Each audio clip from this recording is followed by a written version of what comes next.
Oui, Madame la Présidente. Oui. Oui, merci Madame la Présidente. Alors, nous ne sommes pas dans un débat d'orientation budgétaire, mais bien dans l'adoption du budget primitif. Moi, je voudrais vous remercier pour la clarté de cet exposé. C'est synthétique, c'est clair. Et moi, il y a quand même un chiffre qui m'a interpellé et je voudrais le souligner, c'est l'augmentation très significative à hauteur de 28% du conseil départemental.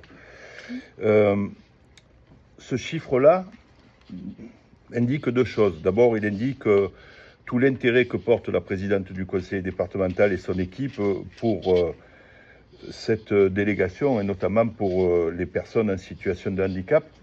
Puis, il indique aussi une forme de confiance. Lorsque vous avez une collectivité territoriale de tutelle qui, comme l'ensemble des collectivités, sont soumises à des restrictions budgétaires et qu'elle se permet de pouvoir augmenter sa dotation envers la MDPH de 28%, cela signifie toute la confiance que le porte en cette maison. Et donc, je tenais, Madame la directrice, Madame la Présidente, à vous féliciter publiquement pour cette confiance retrouvée, parce que ce n'est pas facile. Il y a certaines délégations, certaines institutions qui sont assez compliquées à mener. Et puis, je tenais aussi à remercier la direction générale des adjointes de la solidarité et ses équipes, parce que là encore, je suppose qu'ils ont fait des efforts considérables pour arriver à porter cette subvention de 4 millions à 5 millions 100.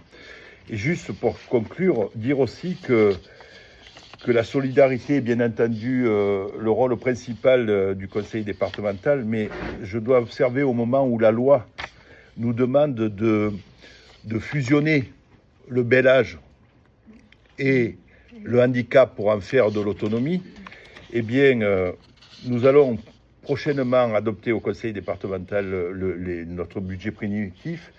Le budget le plus important, c'est celui de l'insertion. Mais finalement, on regarde que ce budget sert essentiellement à financer le RSA. Le deuxième plus gros budget, qui sera porté à hauteur de 400 millions, que tu auras